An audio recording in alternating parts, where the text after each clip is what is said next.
महंगाई अपनी इंतहा को पहुंच चुकी है। हमारे लिए अपने घरों को चलाना मुश्किल हो चुका है। इमरान खान की हुकूमत से पहले जितनी उम्मीदें वाबस्ता थी, अब इतना ही नाउमीदी व मायूसी फैली हुई है। ऐसा लगता है कि पाकिस्तान सोमालिया और सूडान बनता जा रहा है।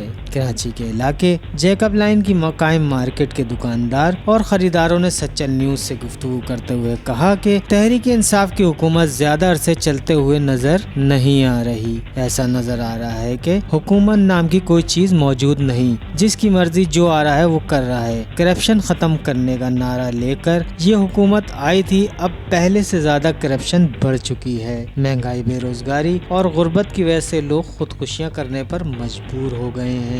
हर तरफ अंधेरा है, कहीं भी रोशनी की किरण नजर नहीं आ रही। पहले तो लोग गोश्त नहीं खा पा रहे थे, अब सब्जियों की खरीदारी भी आवाम के लिए मुश्किल बना दी गई है। दुकानदारों ने बताया बंद गोभी 53 रुपए फी किलो के बजाय 80 से 100 रुपए में फरोख्त हो रही है। भिंडी 80 रुपए किलो के बजाय 120 रुपए फी किलो फरोख्त की जा रही है। करेला 100 रुपए से 150 रुपए किलो फरोख्त किया जा रहा है, जबकि मुर्गी के रेट 240 रुपए फी किलो होनी चाहिए थी, ये 360 रुपए फी किलो फरोख्त की जा रही है। जबकि मटर 213 रुपए के बजाय 300 रुपए किलो, पालक 38 के बजाय 80 रुपए फी किलो फरोख्त हो रही है। टमाटर 170 से 200 रुपए किलो फी फरोख्त किया जा रहा है। अंडे 82 रुपए दर्जन के बजाय 180 रुपए में फरोख्त हो रहे हैं। गफरान खान, साथी रिपोर्टर एस एम मुमताज के साथ, सच्चर न्यूज़, कराची।